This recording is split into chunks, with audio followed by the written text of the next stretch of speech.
The video you're about to see is a very, very important interview. I did it back in 1980, in June of 1980, with Antony Sutton. And of course, Antony had been a scholar at the Hoover Institute for really many, many years. And while he was there, he wrote the 3 volumes of Western Technology and Soviet Economic Development. He wrote his book, National Suicide, and these books went into the background of the funding of the Soviet Union from its inception, and of course his book, National Suicide, went into the fact that America was financing the Soviet Union all during the Vietnam War, while the Soviet Union was financing the North Vietnamese who were killing our boys in South Vietnam.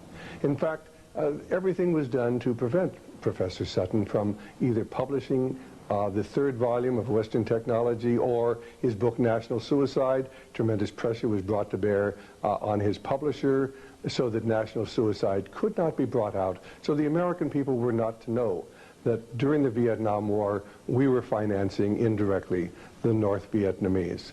Well, let me just show you a few of the books that Professor Sutton has written, and these would include, of course, the Western Technology and Soviet Economic Development, Wall Street and the Bolshevik Revolution, Wall Street and FDR, Wall Street and the Rise of Hitler, and of course National Suicide.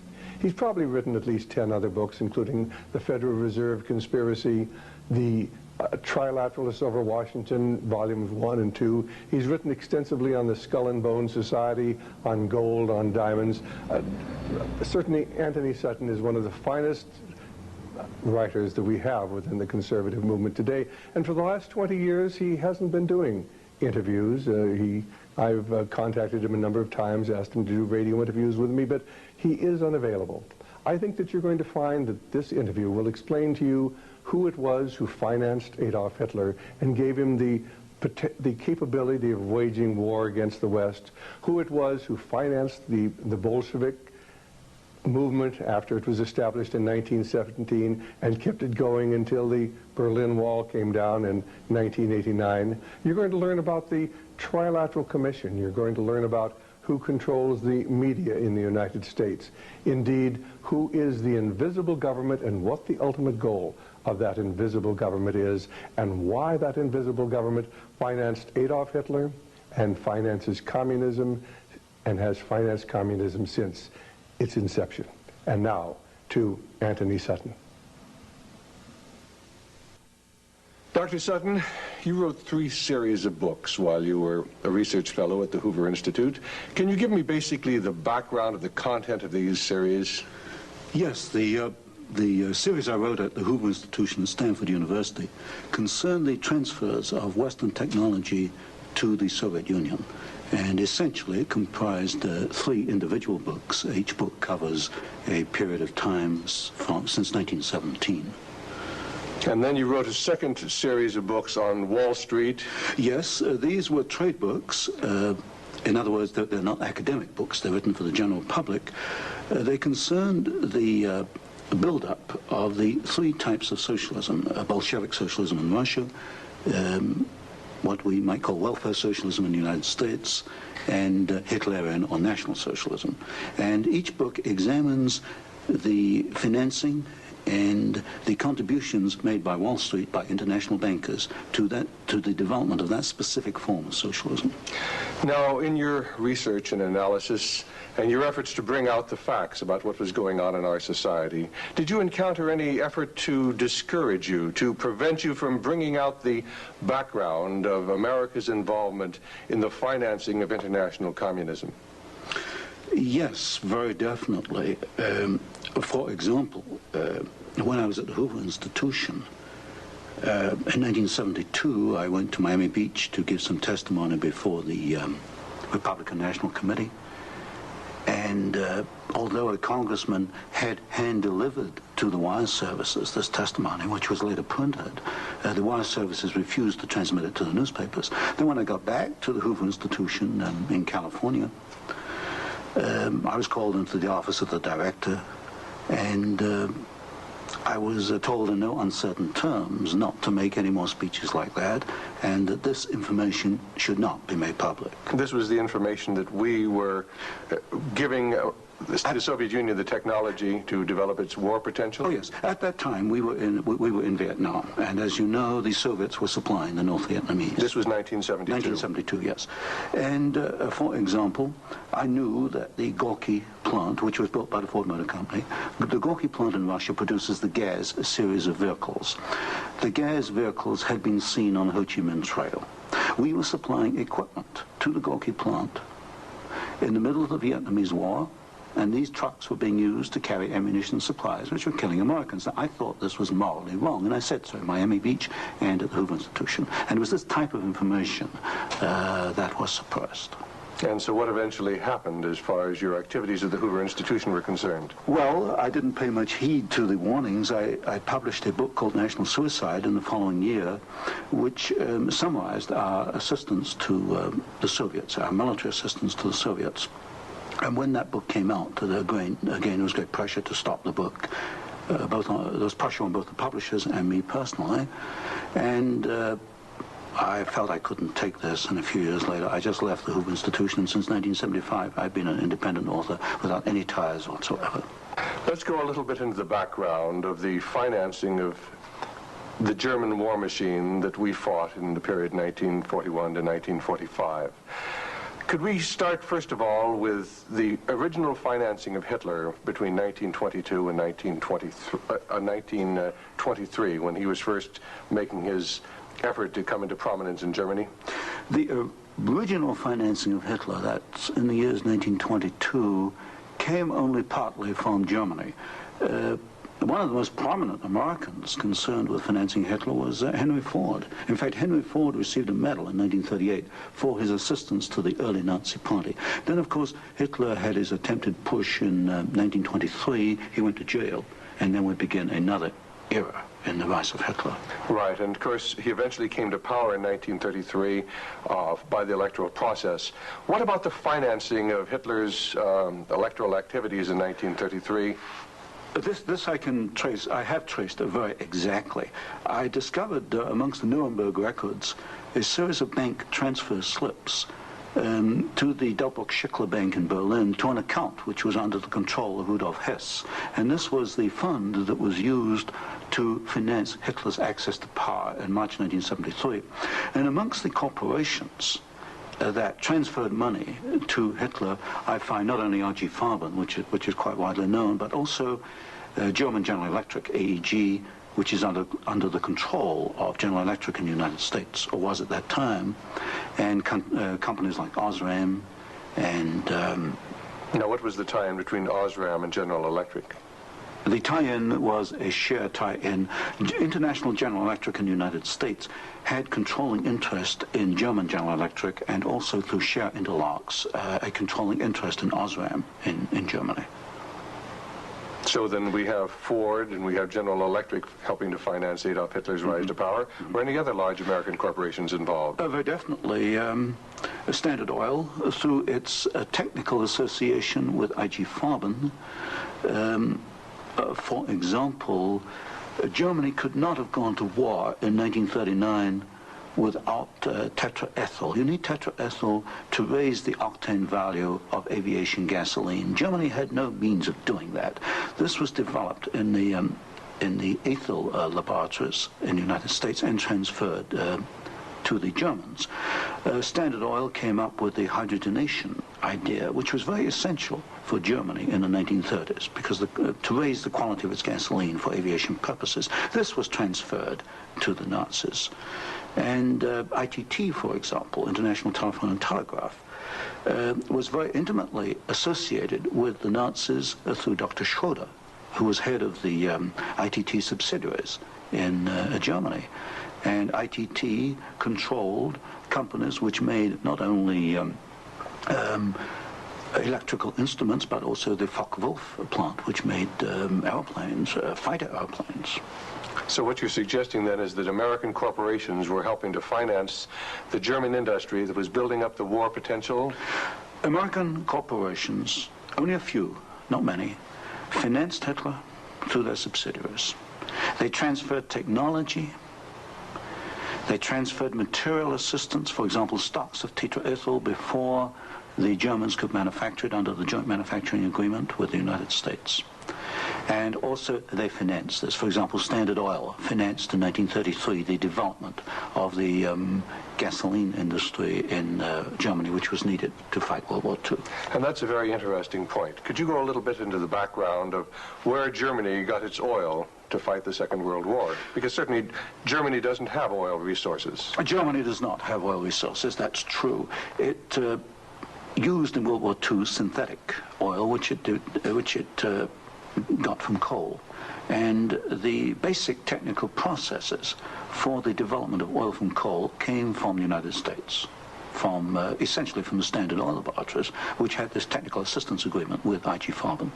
And of course I.G. Farben contributed something like 60% of the explosives needed by the German Wehrmacht, probably about 40-50% of the gasoline needed by the Wehrmacht and by the German Air Force, the Luftwaffe.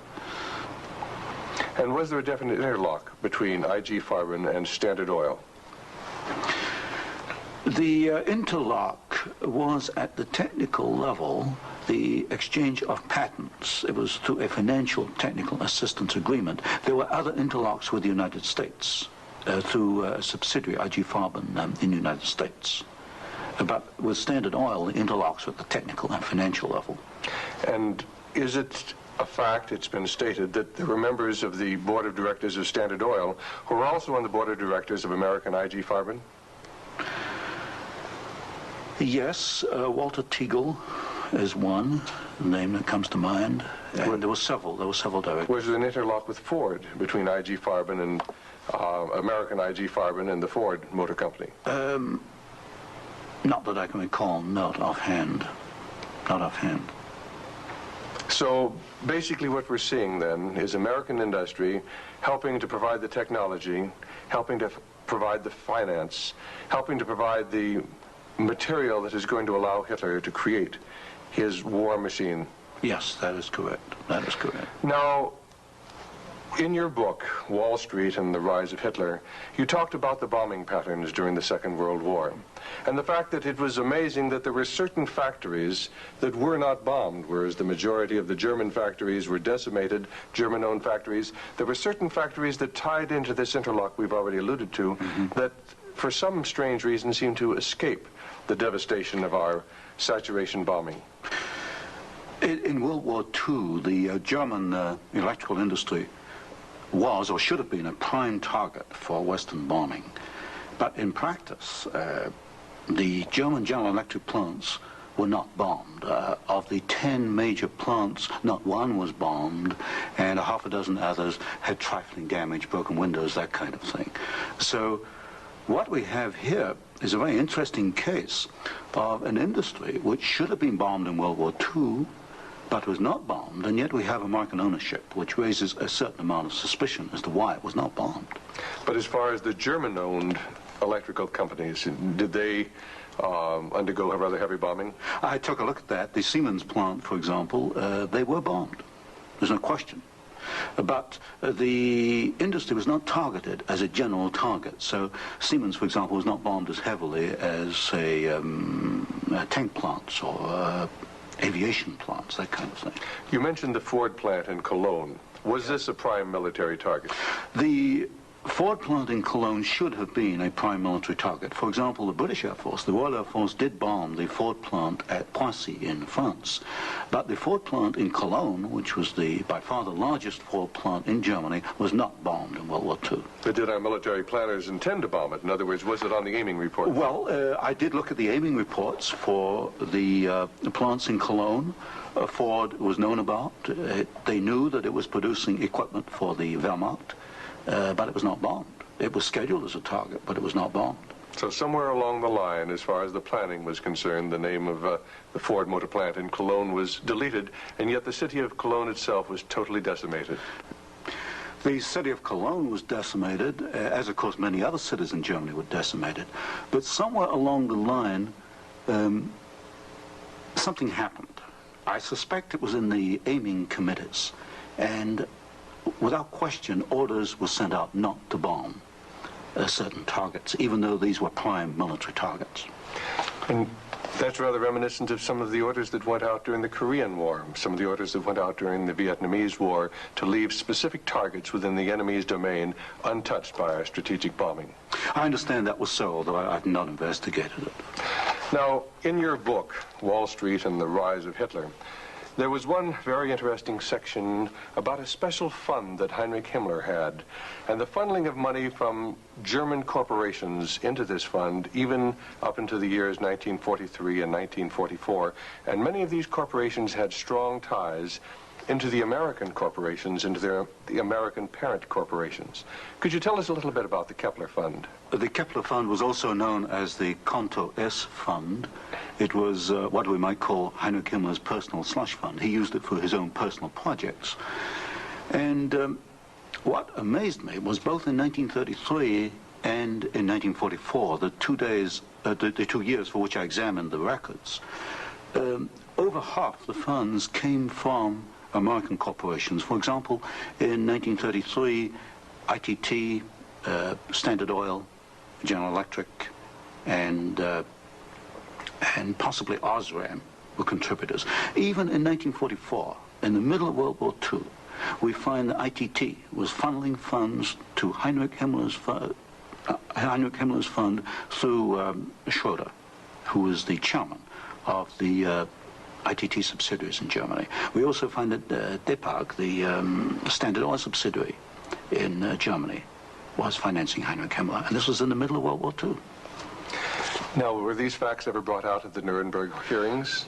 They were never brought out at the Nuremberg hearings, although the documents do exist within the files, within the records. They have not been published, as far as I know. And you actually had access to these records? Yes, there's some 400 tons of these records available, and many of them were at the Hoover Institution, or copies were at the Hoover Institution, and that's where I found the original documentation. I think it's a tragic part of our history when the American public doesn't realize the interplay then between great American corporations and the financing, the funding of the Nazi movement. Now, I wanted to talk just a little bit about the Nuremberg trials, because at the Nuremberg trials, the Nazis, the Nazi war criminals, the Nazi generals were held specifically guilty for what transpired. Were there any Americans involved? Were any Americans indicted? Were any Americans convicted as far as the financing of the Nazi war movement? Very definitely not.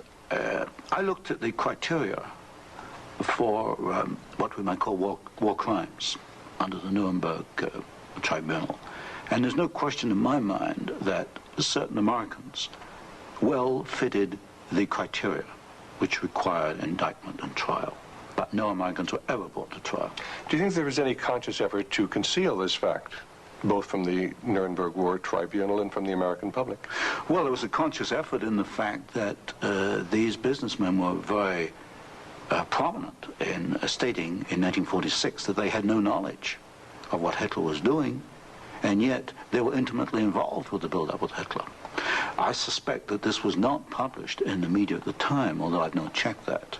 But certainly the role of American corporations and American businessmen in aiding Hitler has not been published. Now, what about the actual financing? What about the loans from large American banks, from large British banks, to Hitler's government in that period between 1933 and 1939, when Hitler was preparing for war? Well, you've got to go back a little earlier and look at what are known as the Young loans, which were very important because I think they brought about the economic collapse of Germany in 1933. That was the Young plan. This was Owen Young, who was, of course, chairman of General Electric. Here we got a man who actually made the loans as an officer of the United States government, which brought about the collapse of Germany in 1933, enabling Hitler to take over. And then subsequent to 1933, you get a series of loans. A very good one is Standard Oil, which loaned several $1 million, at least, to Germany to build up its aviation gasoline facilities. And there are other examples. Fine. Well, I'd like to get a little bit into the background of the financing of Bolshevism, because I think this is vitally important. And we can go back to the period after the Second Revolution, which was in October and November of 1917.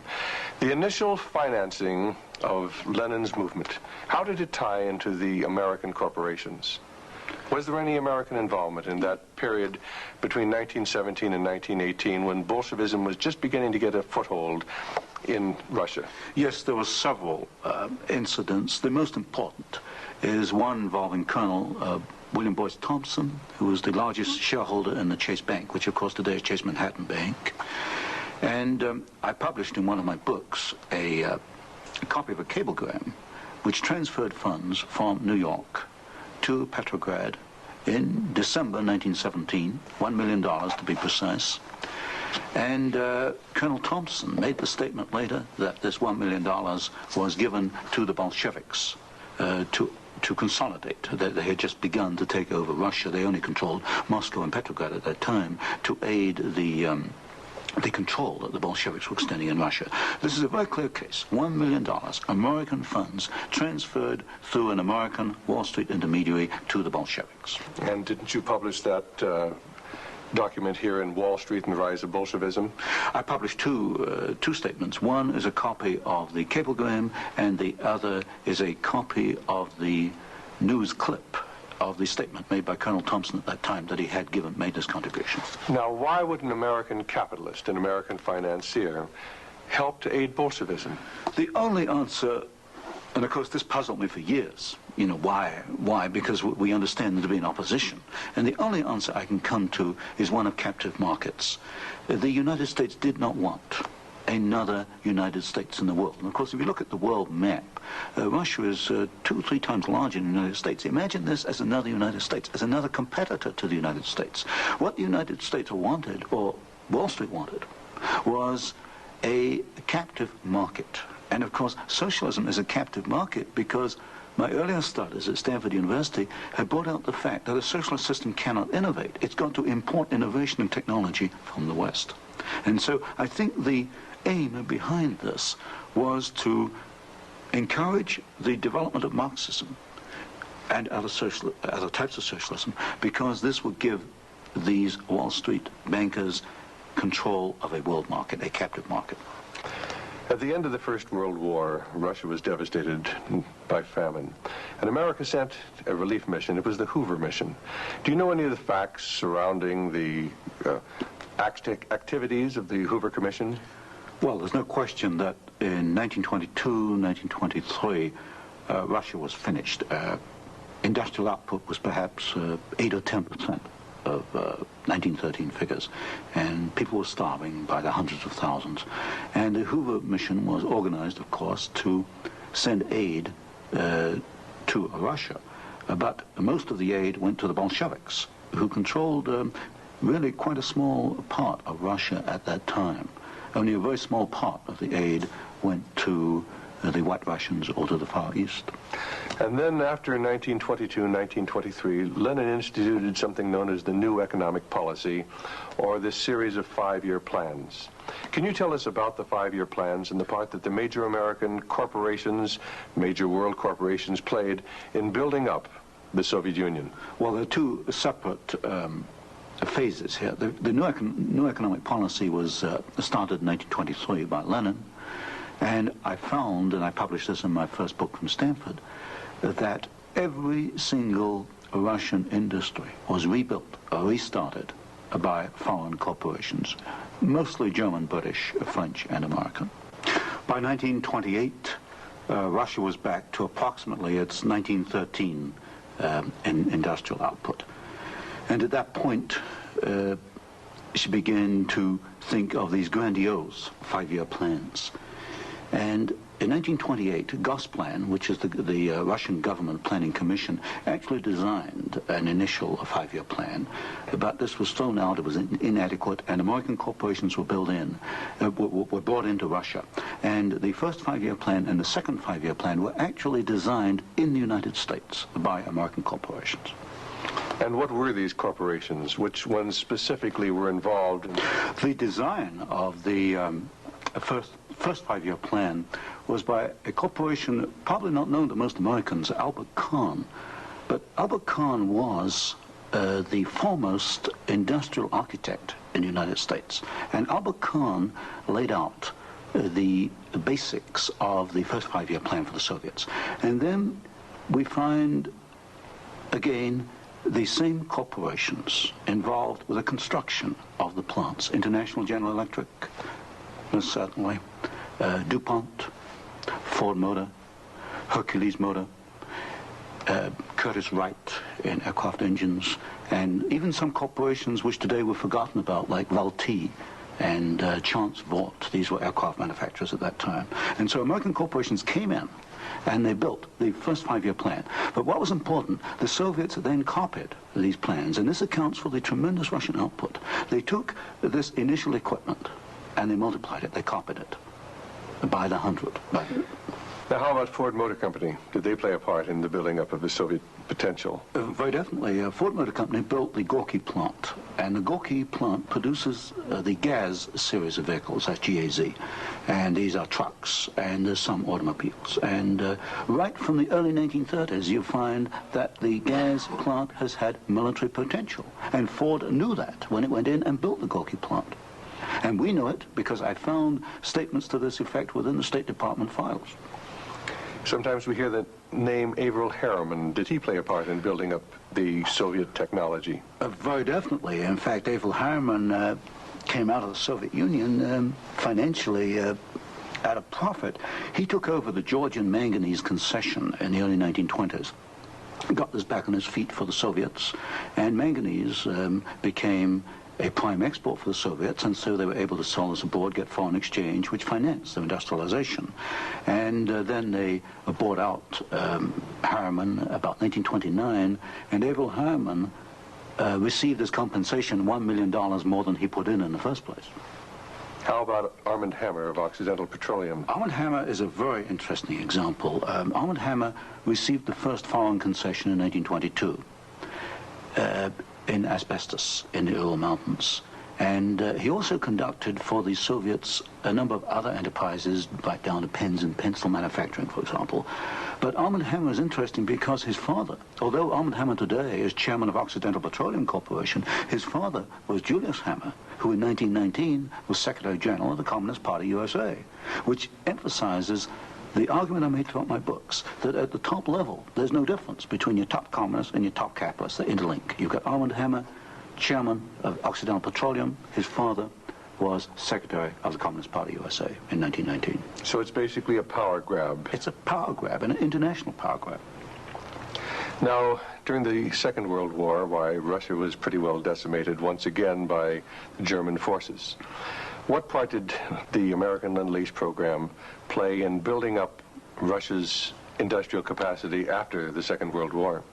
Well, Lend-Lease built up Russia's capacity, modernized it, and expanded it during World War II.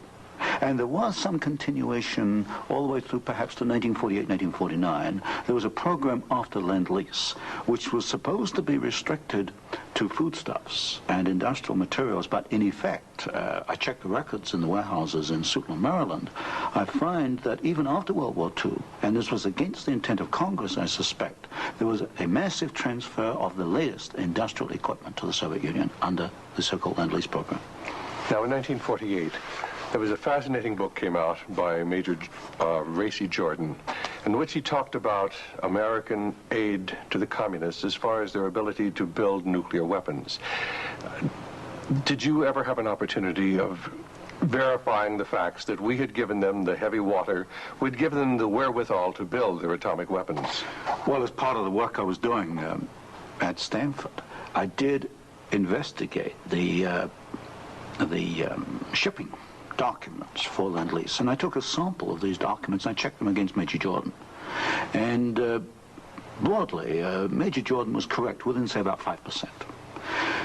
And Major Jordan, of course, made the charge that we had shipped materials to the Soviets, 1944, 1945, which were later used in their atomic program. There is no doubt he is correct. We shipped heavy water, which is essential, but we shipped other items which are perhaps less obvious to the layman. We shipped, for example, aluminum tubes, and aluminum tubes are essential for atomic energy development. We shipped graphite, and graphite is another essential component. So generally, as far as I could check, and I checked the original government Lend-Lease document, General Major Jordan was correct. Now, as the years have gone by, of course, we see a growing Soviet nuclear threat. The Soviets now have MIRV missiles. Can you give a little of the background on how the Soviet Union, which really didn't have the technology to develop those MIRV missiles that threaten our cities today, how were they able to develop the MIRV capacity? Well, you've got to go back and look at how the Russians were able to develop a rocket, space technology anyway. What they did after World War II was American forces were held back for a while the Soviets occupied East Germany. They stripped East Germany. They took back the latest of the V-2 rocket technology from Peenemünde and other places. And the V-2 became the basis of the Russian space technology. Now, if you skip the intervening years, you will find when you come to the early 1970s that the Russians did not have the capability to MIRV their missiles. And in particular, they lacked the ability to produce the very precision, micro-miniature ball bearings that are needed for the control systems. There was only one company in the world, Bryant Chuck and Grinder, which could make the machinery which machines the races within which these ball bearings run. And without those races, you just cannot make MIRV missiles in any quantity. You can make one off, but not in quantity. Bryant Chuck and Grinder was allowed to ship to the Soviet Union 45 of these machines at a time when we only had 33 in the United States. But wasn't there any objection to doing this? I objected at Miami Beach in 1972. Other people objected, but the objections were squashed. And predominantly at fault here is Henry Kissinger and the incoming administration, the incoming Nixon administration. This was known, I'm sure it was known in DOD. If I knew it, then certainly DOD knew it. But the objections were squashed, and there was suppression of the information. And so once again we see America building up the military capacity, the nuclear threat from the Soviet Union. Well, this goes, you know, when you talk about MIRVing of missiles, you're talking about a quantum jump in your military technology.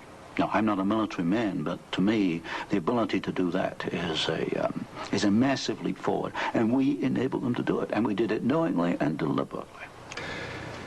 During the Vietnamese War, the Soviet Union and the Eastern European satellites were the primary suppliers of war materials to the North Vietnamese who were killing American boys in South Vietnam. Would you comment on our aid and trade with the Soviet Union and with the Eastern European satellites during that period of time? Well, there's no question that the Soviets were the prime suppliers of military equipment and suppliers to the North Vietnamese. Let me give you an example.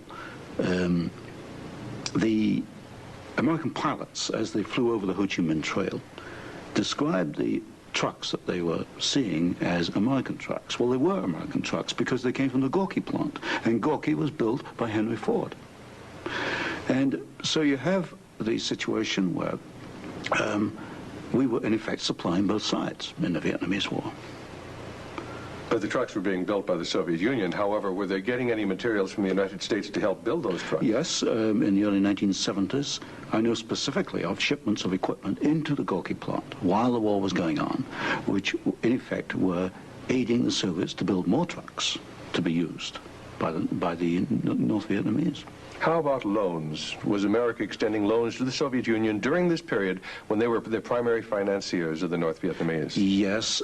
Beginning about 1970, there was a massive grant of loans to the Soviet Union. I'd say by about 1976, it must have totaled perhaps $40 billion outstanding. And so this, of course, these loans were used to enable the Soviet Union to purchase industrial equipment in the United States, and this industrial equipment was used to manufacture, in part, military supplies which were used against us in Vietnam. How about Russian shipping that was being used to ferry supplies to North Vietnam? Shipping is a very interesting example because the Soviets published a shipping register, about 6,000 ships, and I analyzed every one of these ships, both the origin of the technology of the ship itself, the hull, and the engine. Most of them are marine diesel engines. And I find that 60% of the Soviet merchant marine, which of course has military usefulness, 60% was built aboard. Only 40% in the Soviet Union, and that largely to Western design. But when you come to marine diesel engines, you find something really fascinating. You find that 80% of the marine diesel engines in Soviet merchant ships are Western engines, Burmeister and Wain of Copenhagen, Sulzer of Switzerland, Fiat of Italy, because that name has come up before. But the other 20% of marine diesel engines built in the Soviet Union are built to Western design under technical assistance contracts from Sulzer and Burmeister and Wain. So in effect, there could be no Soviet merchant marine without assistance from the West. How about the building of the Kama River plant? Kama River was built in the late 1960s, early 1970s. The basic design contract was let to the Italian firm of Fiat. Giovanni Agnelli is the chairman of the board. And this is important because Agnelli is tied in with Chase Manhattan Bank. He's on the International Advisory Committee of Chase Manhattan. What caught my attention was that Fiat does not manufacture automobile manufacturing equipment. All the Fiat plants in Italy contain American equipment. And what I found was that the equipment was coming, perhaps about 60-70% of it, from the United States, from major automobile equipment suppliers in the United States. I think it was known as the Fiat plant as a cover to perhaps divert attention from the fact that during the Vietnamese War, we were building the largest plant in the world. It covers 36 square miles. We were building for the Soviets, with American equipment, the largest plant in the world. And so it was called the Italian Fiat plant, and I think this was a blind.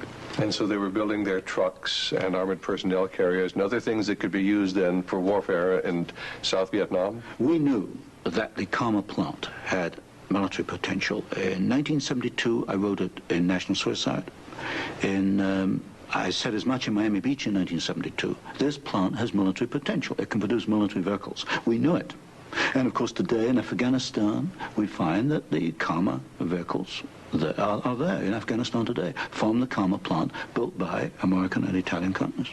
And it was after you brought out this information that efforts were made to suppress your book, National Suicide, Yes. and your other studies? Yes, because I was bringing out the fact that the Kama River plant had military potential, that we were moving the missiles with the Bryant chucking grinder equipment, and of course other facts along these lines. And what sort of pressure was brought to bear upon you? What sort of pressure was brought to bear upon the publisher of your book, National Suicide? There was pressure on the publisher to prevent publication, to stop publication. He refused to do so. There's pressure brought upon me first to withdraw the book, and then a rather deceitful sort of pressure. It was claimed at the Hoover Institution that I had plagiarized Volume 3 of my Western Technology series, which was being published by Stanford University. Well, firstly, I challenged them to point out the plagiarization, and nobody could find even two sentences that matched up. But then I pointed out that I cannot plagiarize my own work. I hold the copyright on both books, and nowhere in the world can I plagiarize myself. That's a logical impossibility. And then gradually it built up over the following years that my research was perhaps going a little out of what was perhaps required or welcome would be a better word, and it should be confined within more narrow boundaries. And at that point in 1975 I left the Hoover Institution, and since then I've become an independent author, and I can publish what I want to publish. Do you know of any other instances where efforts were made to suppress publication of books through the Hoover Institute?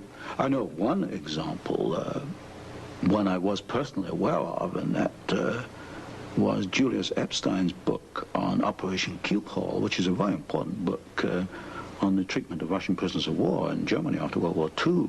This book was in manuscript for several years, and he was not allowed to publish it.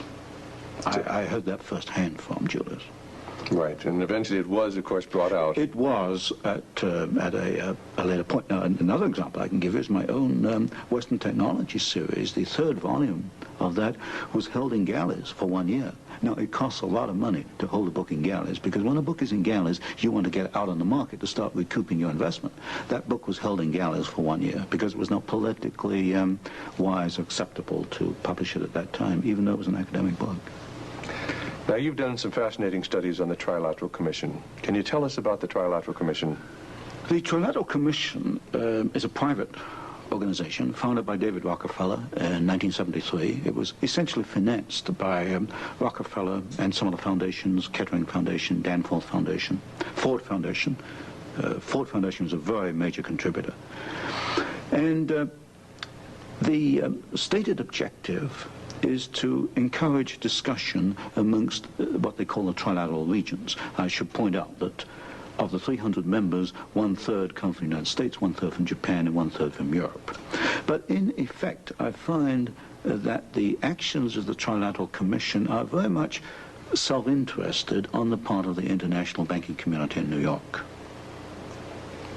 Now, as far as the Trilateral Commission's influence on the American government is concerned, it's been said that there is a very excessive representation of the Trilateral Commission in Jimmy Carter's cabinet and in Jimmy Carter's administration. Well, excessive is rather an understatement. I think there's some 200 million people in the United States. There are only 77 trilateral members who are American. Out of that 77, I counted no fewer than 18 trilateralists. That's about 1/3 of the American trilateral contingent turns up in the Carter administration. Mr. Carter himself was a trilateral, Mr. Mondale, Mr. Brown, Mr. Vance, Mr. Blumenthal, Mr. Brown, Secretary of Defense. In other words, they occupy all the senior cabinet and sub-cabinet posts. In fact, there's some key committees, intelligence and defense committees, which are only comprised of trilaterals. So here you've got 77 Americans selected by one man, David Rockefeller, who's chairman of Chase Manhattan Bank, and we find that they turn up in the key controlling positions in Washington under the Carter administration. And would this suggest to you that perhaps we do not select the government, that it is selected by these people who work behind the scenes? You can come to no other conclusion. If you look today at who's running for office, you find Mr. Bush is a trilateral, you find Mr. Anderson is a trilateral, Mr. Carter's a trilateral. We find articles appearing in Newsweek magazine, Time magazine, U.S. News and World Report, many of the major media telling us there's really nothing to be concerned about from the Trilateral Commission. Is there any interlock between the Trilateral Commission and the major media in the United States? Yes, there is an interlock, particularly in the news media. For example, the Chicago Sun-Times, the executive editor there, James Hoogie, is a trilateral. You'll find Saul Linowitz is a director of Time magazine. And I think, yes, Henry Schacht is a director of CBS. So there very definitely is an interlock between the trilaterals and the media.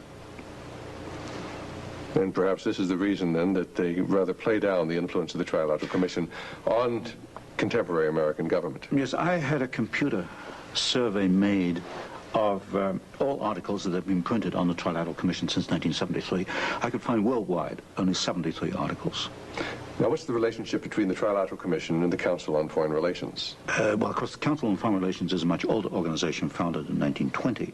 I did a study in which I compared trilaterals with or without membership in the CFR, Council on Foreign Relations. I find there's something over 50.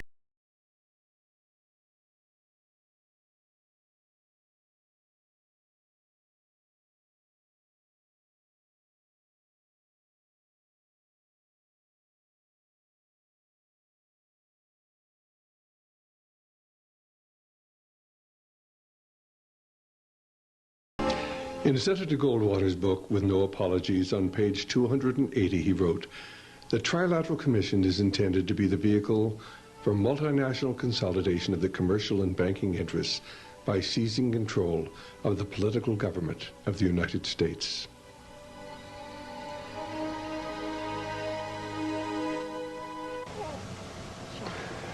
Antony Sutton lives in seclusion now, as with so many men who have documented the influence of America's invisible government on our society. He lives with a certain amount of concern for his safety, because you see, those who have documented the fact that we have an invisible government and that both political parties in America are controlled by the same identical people, those people, of course, their lives are in danger. Let me point out that since 1953, all but one Secretary of State has come from the membership list of the Council on Foreign Relations. Since 1953, all but one Undersecretary of State has come from the membership list of the Council on Foreign Relations, and all but one Director of the Central Intelligence Agency. And every head of the Federal Reserve Board has come from the membership list of the Council on Foreign Relations. Of the last 9 American presidents, 6, possibly 7, have come from the membership list of the Council on Foreign Relations, which is indeed the invisible government of the United States. Now, to understand the background of how this all came about, I'd suggest our video, The Descent into Darkness, which will document the origins of the Council on Foreign Relations, originally from the secret society that Cecil Rhodes created in 1891.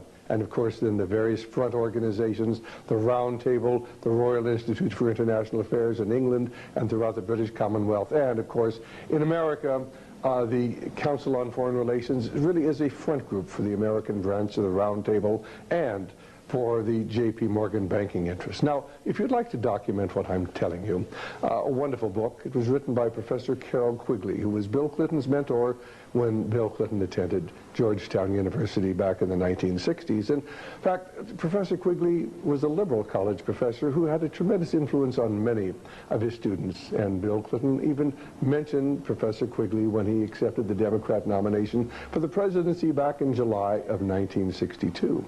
And when he was accepting the Democrat nomination, he talked about when he'd been a student, he'd heard John Kennedy's call to citizenship, and then as a student at Georgetown University, he heard that summons clarified by a professor named Carroll Quigley.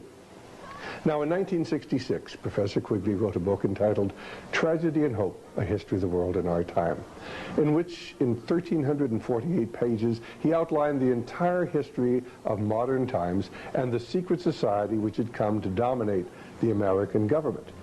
The book was published by Macmillan Company. In fact, it was so revealing that almost immediately the publishing house was bought up, and someone who worked for the new publisher destroyed the plates to the first half of Professor Quigley's book.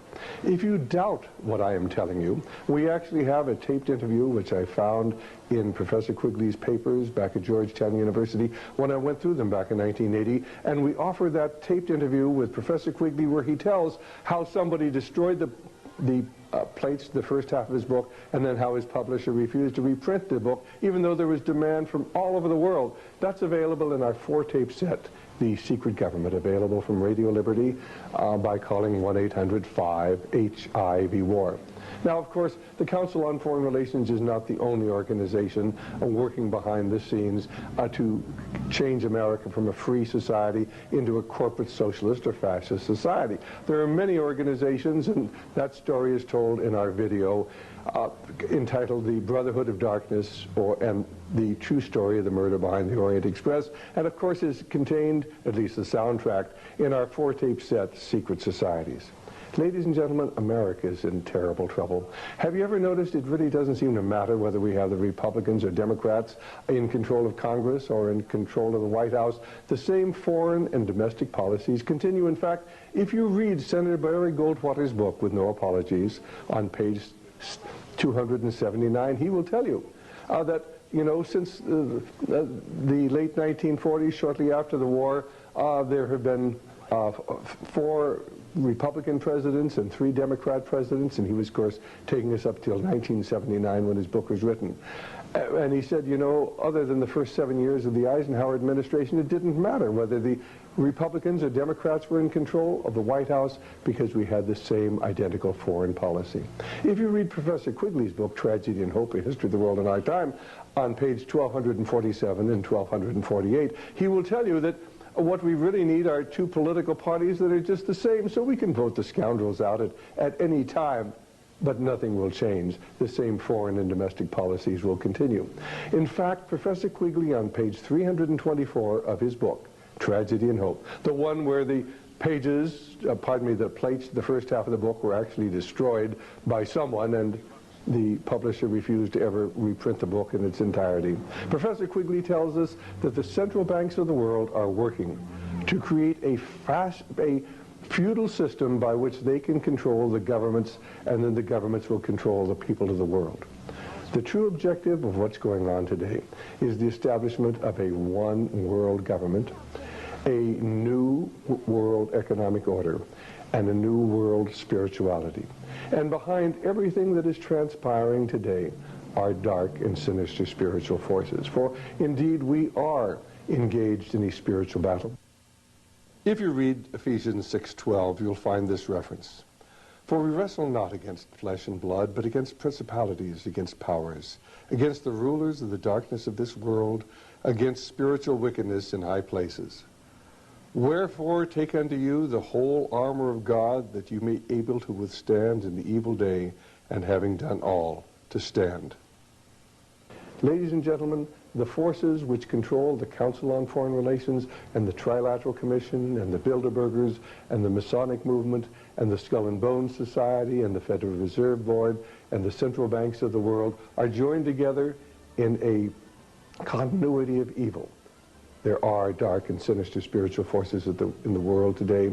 They have financed communism since its inception. They financed Adolf Hitler. They took us into a no-win war in Korea. They took us into a no-win war in Vietnam. And of course today they are building up the military potential of communist China. Will America survive as a free nation? Only if the people of this nation are willing to join together and become informed, become involved in the political process.